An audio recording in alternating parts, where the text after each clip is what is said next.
I cannot imagine a more important group than the people at the Army War College and other similar institutions in the United States. My name is Henry Schwartz, and I'm the founder and chairman of Impact America.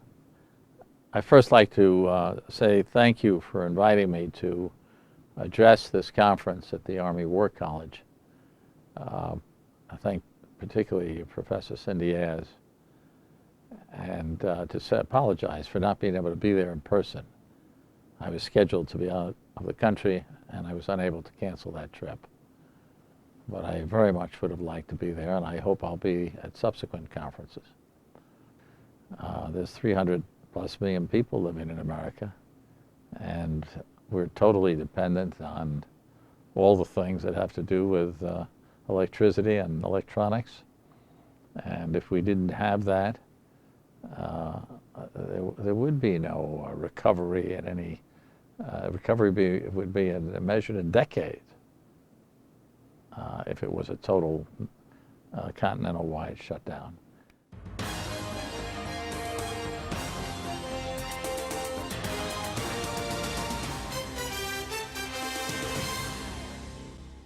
There is a new terror study out, a bit frightening too, getting our attention today, warning the U.S. of a clear and present danger on a massive scale. It's called an electromagnetic pulse attack, otherwise known as EMP. An electromagnetic pulse is either naturally occurring from activity due to solar storms, or a nuclear EMP as a result of the explosion of a nuclear device above our atmosphere. And it creates pulses which work line of sight. So if the higher it is, the more territory it can cover. A single device over mid-United States in places like Nebraska will fry our entire grid and all the electronics in the United States and even nearby Mexico and Canada. The lights are out in a huge and history-making blackout. Some people are without water, and we don't know what's going on. In August 2003, when the power shut off along the east coast of America and Canada, unprecedented chaos broke out. It'll be okay, honey. It'll be all right. Major cities like New York were brought to a standstill. Thousands were trapped in subway tunnels, while road traffic became instantly gridlocked. But things could have been much worse. Vehicles may have been at a standstill, but at least they worked. Mobile phones and police radios weren't affected. Once the power came back on, things quickly returned to normal. An EMP attack would make these events almost seem trivial. Well, I think I've been very interested in the defense of our country for, I think, all my life. I was a newspaper reader as a kid, and so I was very aware of World War II. I was in the service starting in September of 1955.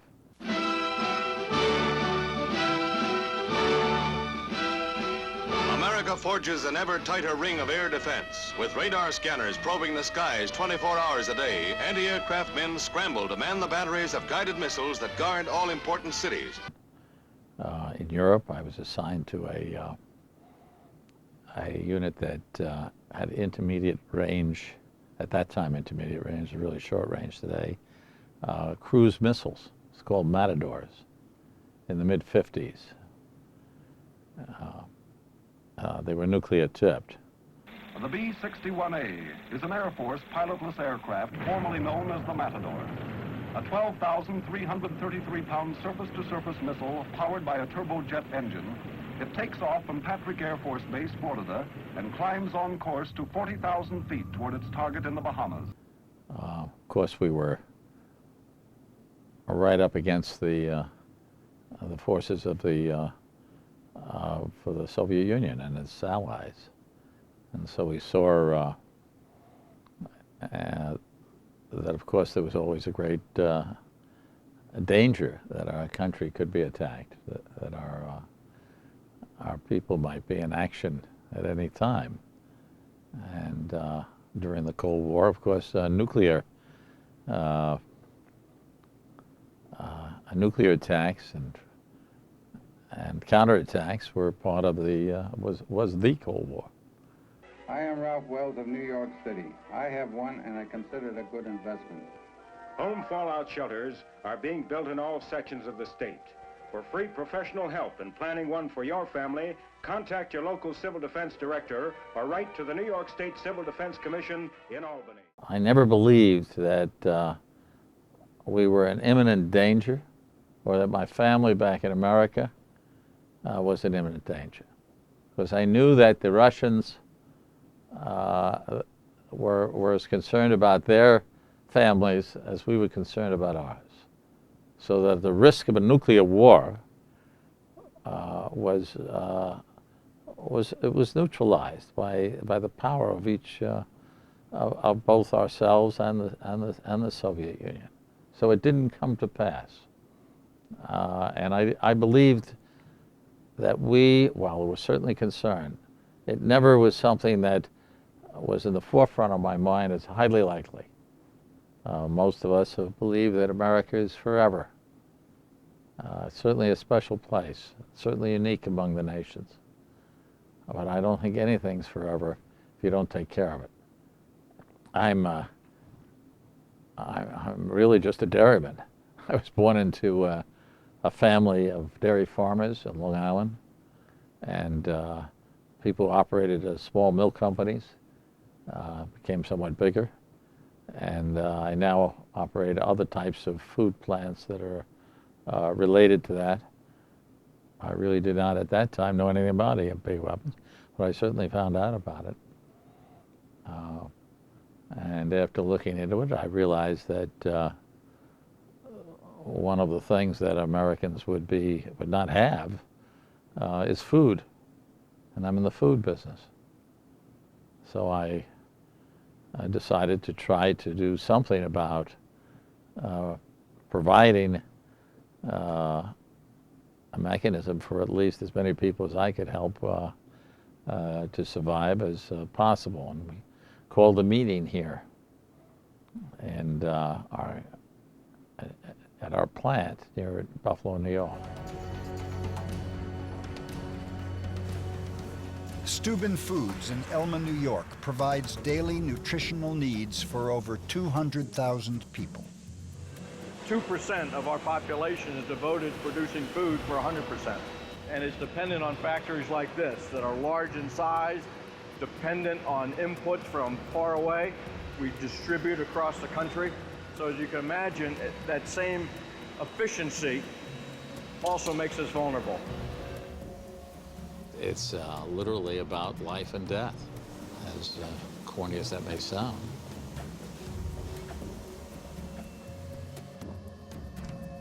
Schwartz asks engineer Lee Pearson if it's possible to keep his plant running after an EMP event. It turned out to be a very interesting challenge. As you can see around you, we have a lot of equipment, and it's like links in a chain. Whether we are receiving milk, pasteurizing it, packaging it, putting it on a truck, shipping it, all of that is dependent on technology. Most of our equipment is computer controlled, lots of instrumentation. All of those would be sensitive to the effects of EMP. I need a year's worth of parts. I needed a way to protect our electronic equipment. We are likewise very dependent on inputs from the outside, whether it's electricity, natural gas, water. We have a place to send our sewage. So as you can see, it's quite a huge challenge. And it turned out perhaps it's beyond our capability to do easily here. Who's in charge of food in an emergency such as that? You know, is martial law take over? EMP attacks don't kill people immediately. In a matter of days, they'll start to run out of water. In a matter of weeks, they will starve once supplies are gone, and there'll be anarchy.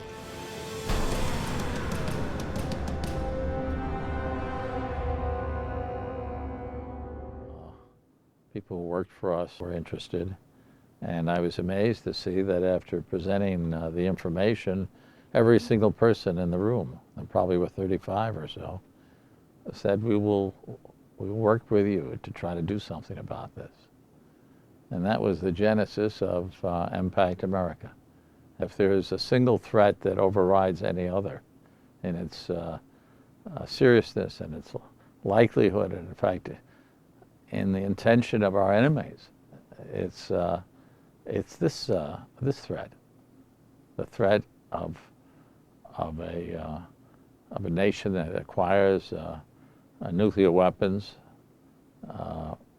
and lofting one above our atmosphere and destroying our grid, and not just our grid, but all of our electronics. Soon after that was to try to schedule a conference at which we would have people who were expert in this.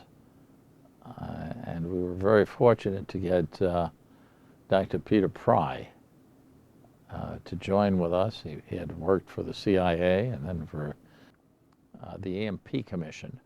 The electric grid gets the highest priority because it is a keystone infrastructure. Our society is an electronic civilization. Nothing will run in this society. Soon, everything, directly or indirectly, depends on electricity. And if the electric grid goes down, within days, all the other critical infrastructures will come crashing down too, and we're plunged into the 19th century or earlier. We had a large number of presenters who were from the military, from government, who came, and every one of which came on their own time. We did not pay them, and they presented, and there were 700 people that were riveted to their seats in this conference. The Niagara Conference was a historic event, both because of who spoke and who attended. The idea that this is some science fiction that has no basis in reality denies and defies what a bipartisan EMP commission agreed that it did represent, and that is a serious threat to the safety and security of every single American. Each of you, by being here, is helping to address a vital, important, critical threat to the United States, electromagnetic pulse. What's needed is recognition of the threat and action to avert it. I've believed for a long time that EMP, or electromagnetic pulse, may be the greatest strategic threat we face, because without adequate preparation, its impact would be so horrifying that we would in fact basically lose our civilization in a matter of seconds. The chair of the EMP Commission, which I was pleased to have set up nearly a decade ago now, says that this would be like a giant time machine that would move you back. And I first said a century in technology. He said no, more than a century in technology. Somebody early on said it would throw us back into the 19th century. No. It would throw us into an experience for which there is no precedent, because as someone else said, we don't have the stuff and the infrastructure around to run the 19th century. It's all in the Smithsonian or gone. We try to devise a way to defend ourselves from the enemy's weapons. We must first look at the will of the enemy, and then the enemy's capacity to carry out their malevolent goal. It's been made perfectly clear that the Iranian government wants, at the very least, to take out the United States as a leading world power, and at worst, it wants to bring an end to Western civilization as we know it. I'm going to talk about the societal impacts from what I call an extreme geomagnetic storm.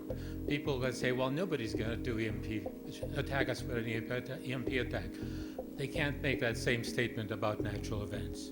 A lot of the focus has been focused on, well, we need to be prepared for the peak of the sunspot cycle. In actuality, large storms can and do occur at any time during the sunspot cycle. They're almost as probable of occurring in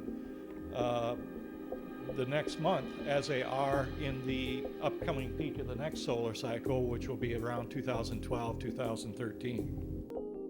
The relays